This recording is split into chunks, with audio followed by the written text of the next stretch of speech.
Salam sejahtera dalam kasih Kristus, saudaraku. Jumpa kembali dengan saya, Pendeta Samba Baru Sianza, Gereja Kristen Protestan Injili Indonesia. Hari ini adalah minggu kedua di bulan November, tanggal 8 tahun 2020. Saudara, bagaimana? Apa kabar, saudara? Semoga sehat selalu, dan saya berterima kasih buat semua jemaat yang tetap support menyaksikan ibadah dan menyaksikan firman Tuhan ini. Saya percaya ketika kita mendengar dan melakukan firman Tuhan, ada sukacita, ada kasih Allah akan tumbuh dalam kehidupan setiap orang yang sungguh-sungguh mencari Tuhan. Amin. Nah, minggu kedua ini kita akan mulai hal yang baru. Mari kita naikkan satu pujian, saudara, sebelum kita dengarkan firman Tuhan. Tuhan, ku mau menyenangkan-Mu. Tuhan, bentuklah hati ini jadi bejana untuk hormat-Mu. Cemerlang bagai emas murni. Tuhan, ku serahkan hatiku, semua ku berikan padamu. Kuduskan hingga tulus selalu, agar aku menyenangkan-Mu, senangkan-Mu.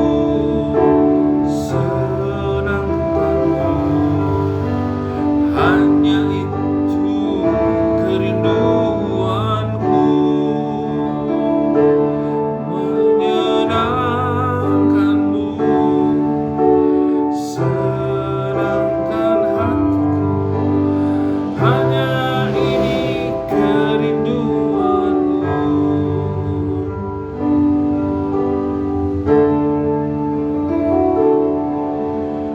Tuhan, ku serahkan hatiku,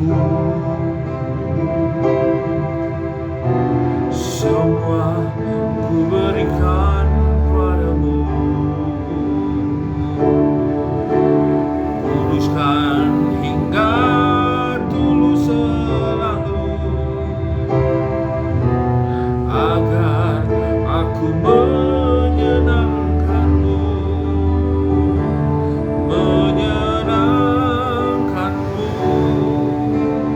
senangkan-Mu.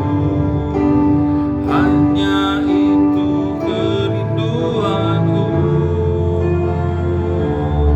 menyenangkan-Mu, senangkan hatiku. Hanya itu kerinduanku, hanya itu kerinduanku. Terima kasih Tuhan. Haleluya. Menyenangkan-Mu Tuhan. Terima kasih Tuhan. Haleluya. Terpujilah nama-Mu Tuhan. Terima kasih Tuhan. Haleluya. Sebab Engkau baik Tuhan, kami bersyukur padamu Tuhan. Terima kasih Yesus. Haleluya. Oh, menyenangkan-Mu Tuhan, memuliakan nama-Mu saja, memasyurkan nama-Mu Bapa. Haleluya.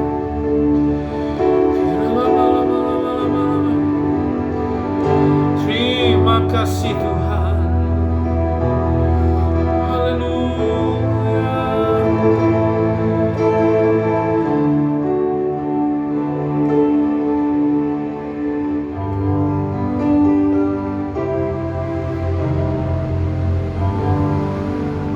bersyukur buat pagi hari ini Tuhan. Bulan November minggu kedua Tuhan. Kembali kami bersekutu Tuhan bersama jemaat Gereja Kristen Protestan Injili Indonesia.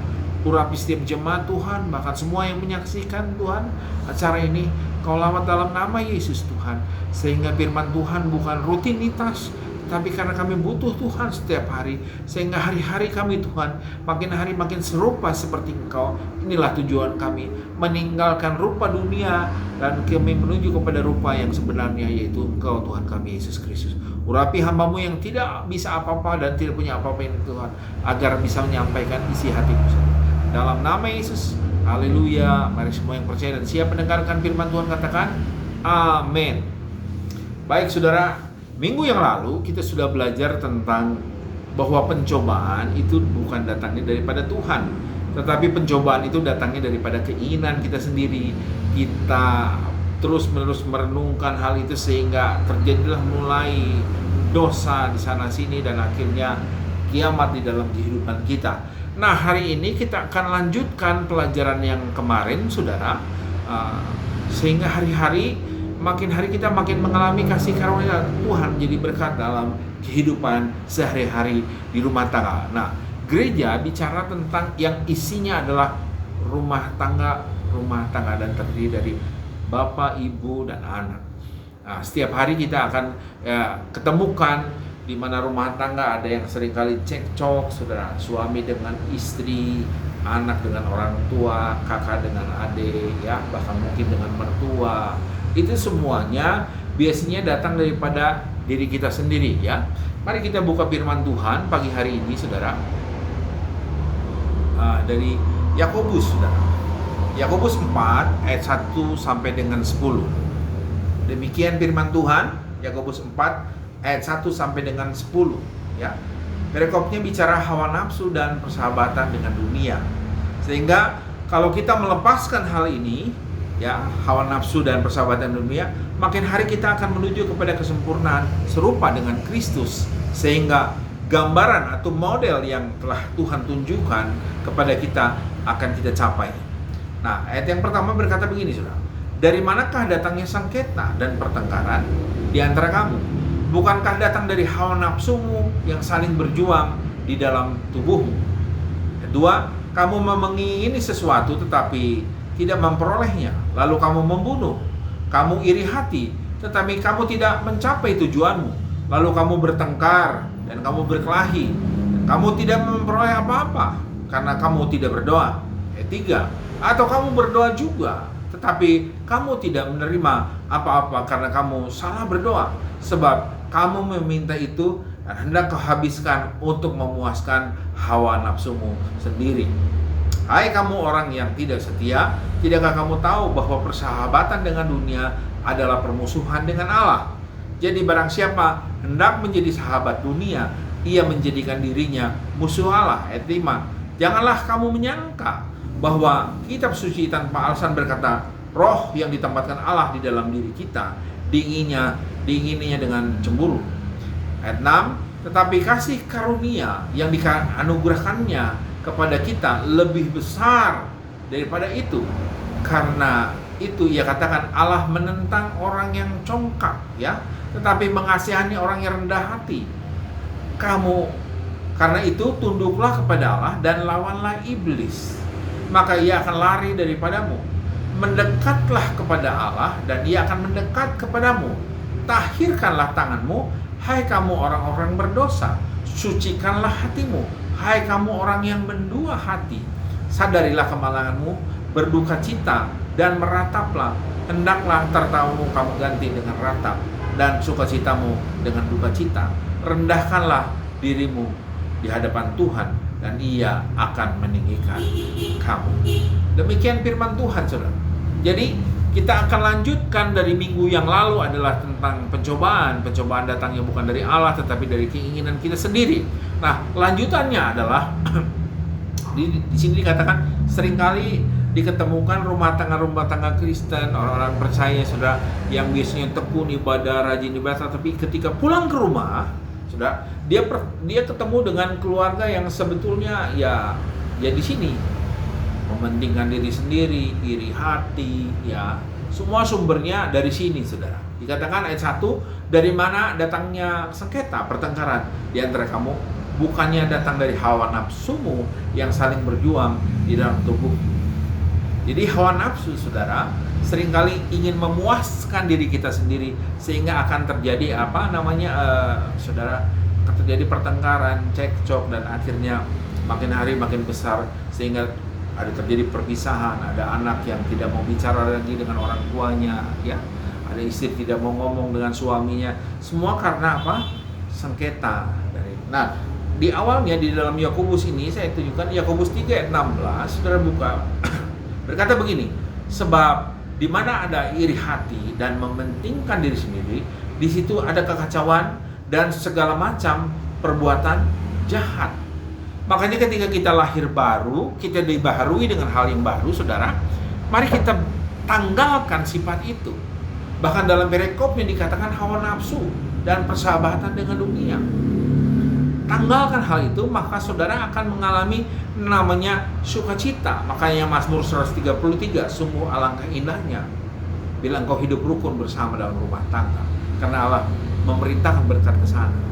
Ini berkat bukan duit saja, saudara, bukan bicara uang. Kadang-kadang orang bicara berkat ini uang, bukan.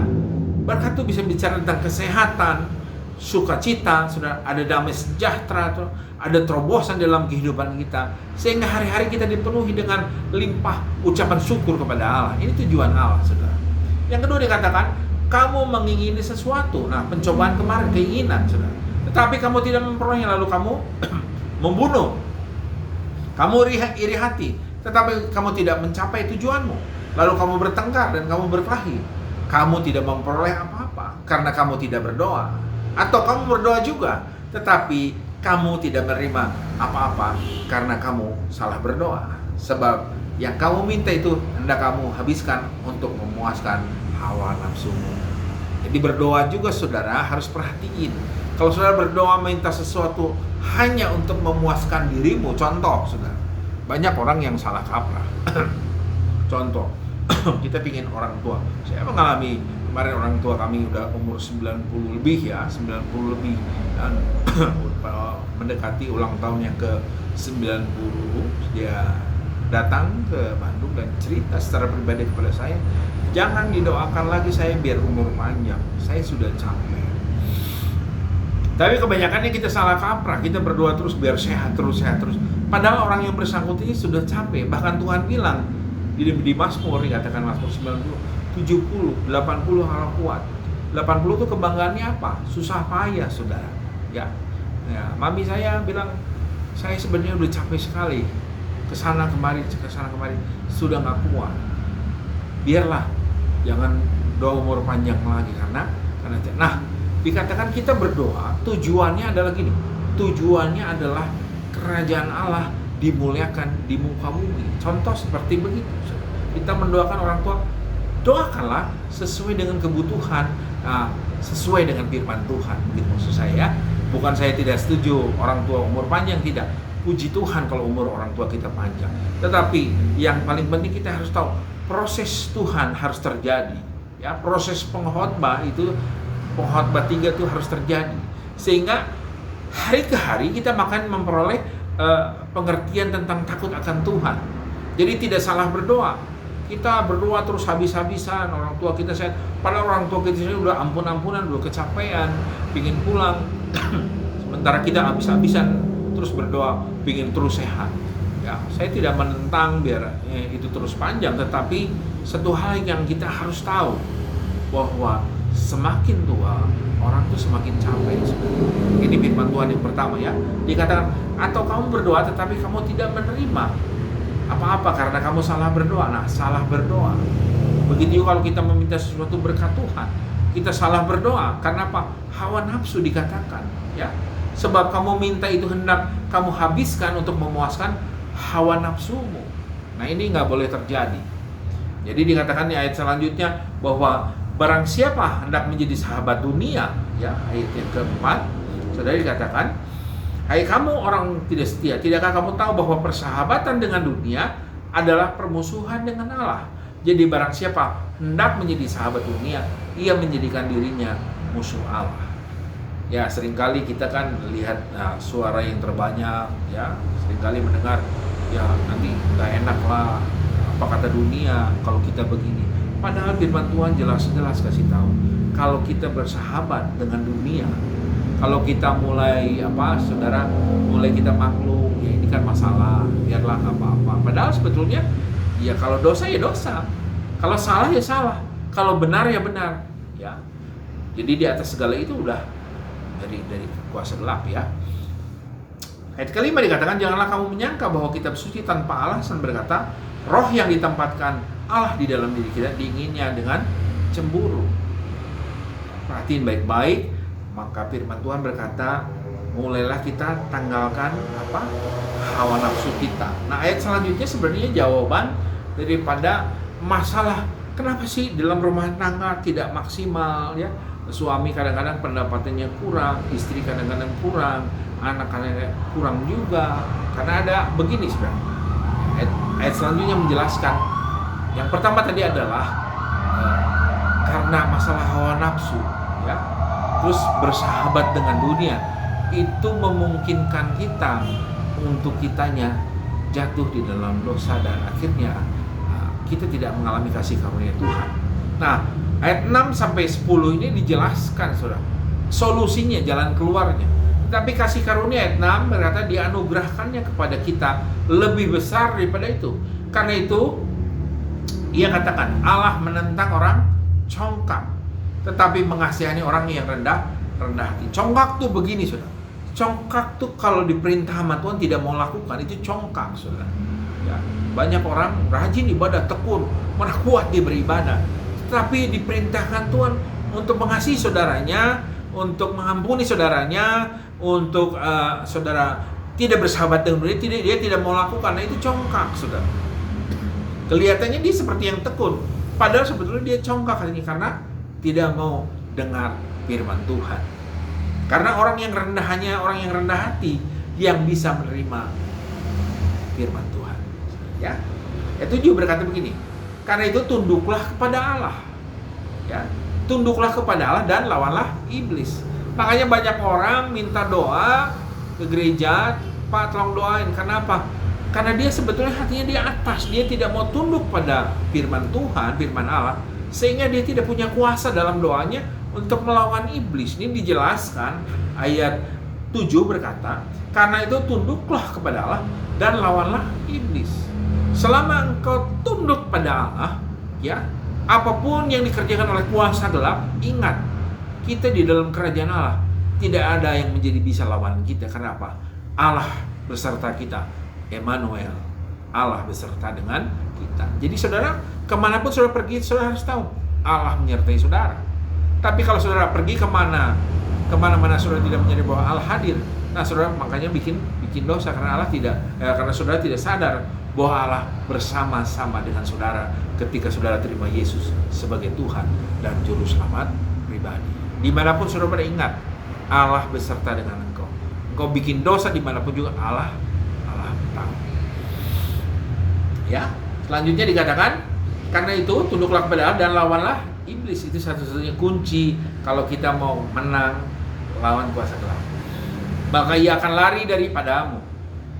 Ya, 8. Mendekatlah kepada Allah dan ia akan mendekat kepadamu. Kata mendekati begini, saudara.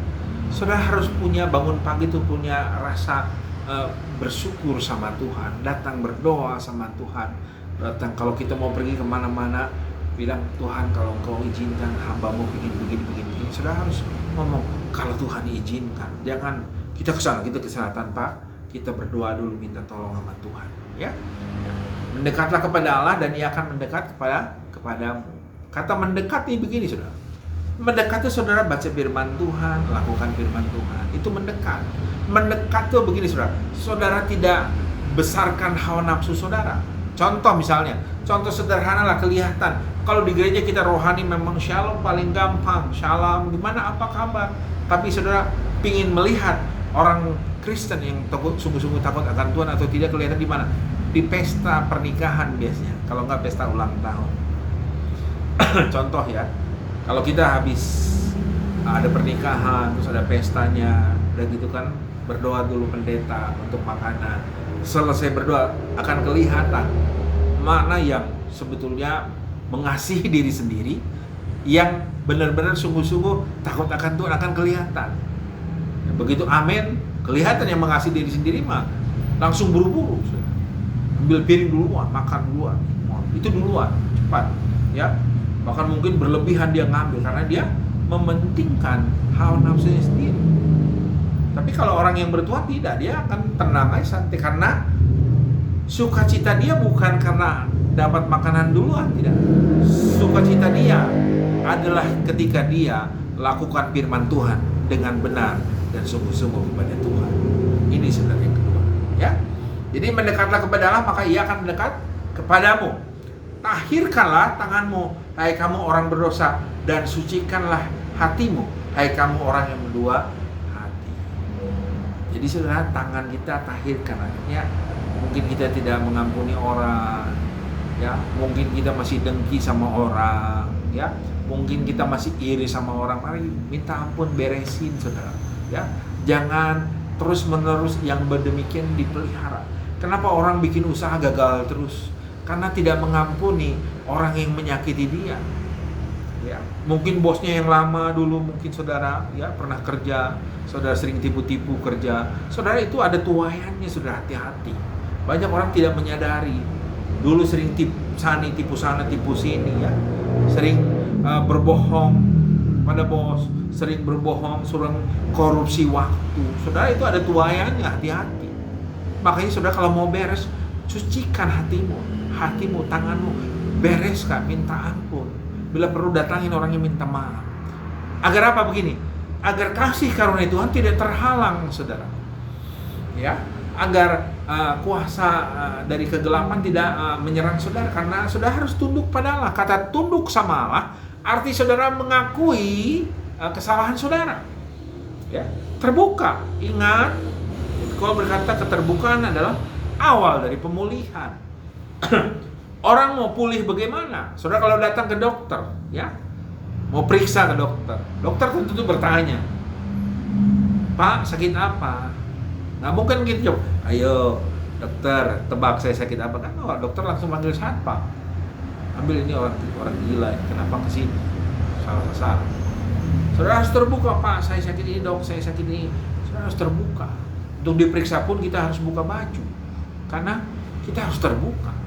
Itu makanya di hadapan Tuhan bukan nggak tahu hati saudara, bukan tidak tahu pikiran saudara, tapi Tuhan mau keterbukaan saudara sehingga Tuhan bisa memulihkan saudara. Ya, amin. Jadi kalau saudara terbuka bukan berarti saudara lemah, itu artinya saudara mendekatkan diri pada Tuhan. Ya, kita tidak mendua hati. Kita hati yang benar-benar satu aja, Tuhan yang tertinggi dalam kehidupan kita. Ya. Ini saudara, di dalam rumah tangga juga kalau kita tidak mementingkan diri sendiri, ingat, ya, suami, istri, kenapa ada perselingkuhan, kenapa ada perzinahan di luar, ya. Mungkin si istri tidak melayani suami karena suami pikirannya, kalau dulu waktu kita zaman camp, dalam 3 menit sekali itu pria itu pikirannya ya seks terus, pikirannya. Itu benar terjadi dan hampir di semua kami lihat dari kesaksian seperti demikian. Nah, kaum wanita atau istri harus mengerti hal itu. Ya, sebaliknya juga pria juga hati-hati juga. Ketika sudah tahu kebenaran, makanya hati-hati, jangan mementingkan diri sendiri, layani istrimu. Sama istri juga layanilah suamimu. Jangan mementingkan diri sendiri. Sorry mam, saya capek. Nggak bisa begitu sudah. Ingat, ketika kita menikah, itu kita harus komitmen.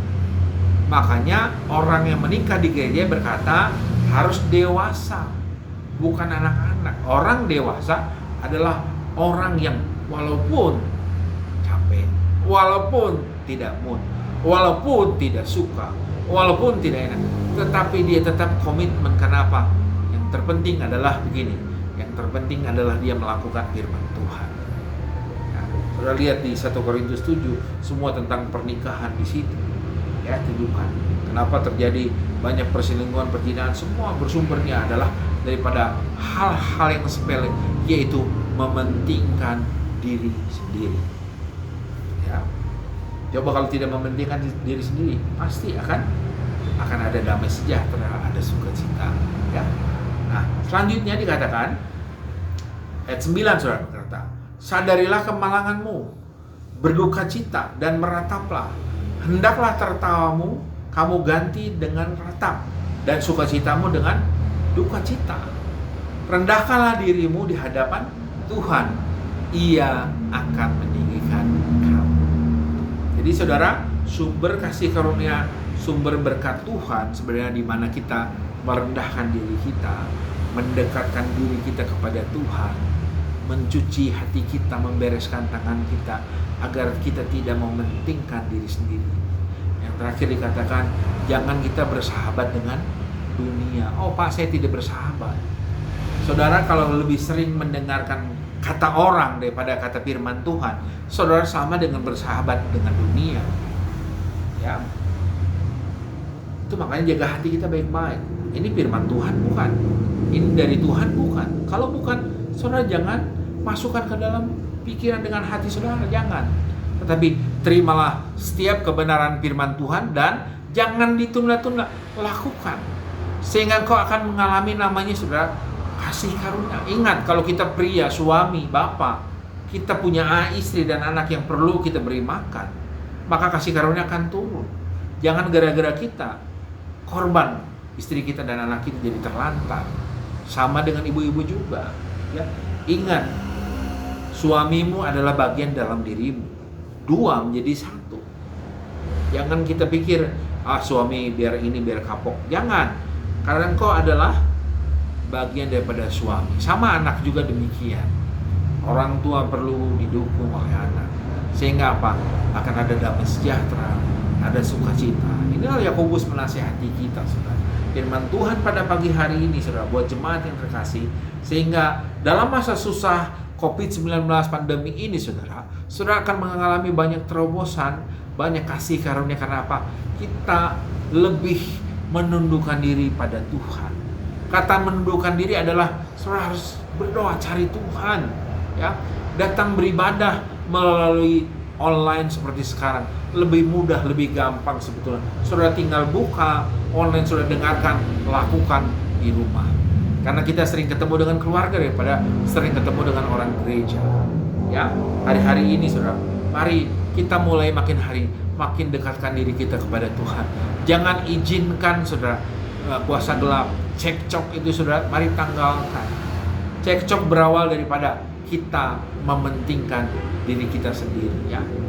Mari kita berfungsi, istri berfungsi, ya, tunduk kepada suami, suami mengasihi kepada istri, anak hormat pada orang tua, bapak mengasihi anak-anaknya. Demikian firman Tuhan pada pagi hari ini, dan saya percaya kalau saudara lakukan seperti demikian, masalah keuangan, masalah kesehatan, saya percaya di dalam nama Tuhan kita Yesus Kristus tidak ada yang mustahil. Cuma Tuhan bilang, engkau harus tunduk pada Allah, baru kau bisa melawan iblis. Ya. Tanggalkan semua yang tidak sesuai dengan firman Tuhan, maka kasih karunia Tuhan akan turun atas hidup saudara. Ya, mari kita tutup ibadah kita ini, saudara, dengan satu lagu.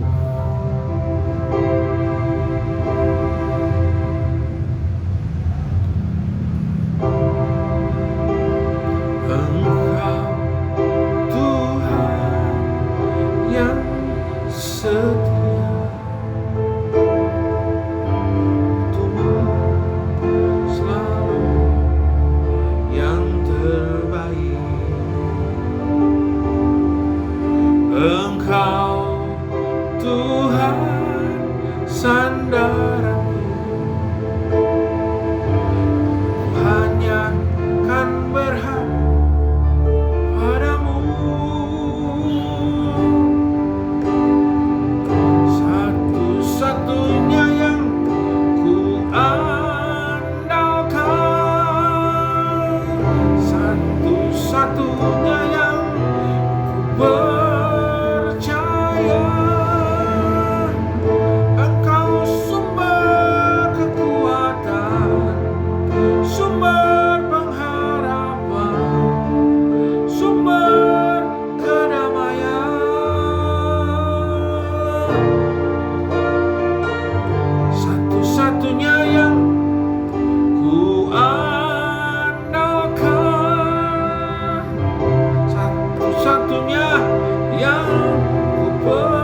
bersyukur padamu Tuhan. Terima kasih. Haleluya ya Rabbi. Terima kasih Tuhan. Kami bersyukur padamu Tuhan. Terpujilah namamu Bapa. Kira lama-lama. Ya Roh Kudus, pimpin kami. Haleluya. Terima kasih Tuhan. Kami bersyukur padamu. Terpujilah namamu.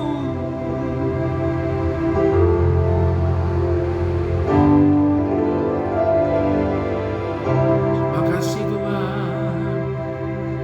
Seperti lagu ini Tuhan, Engkaulah satu-satunya pengharapan kami.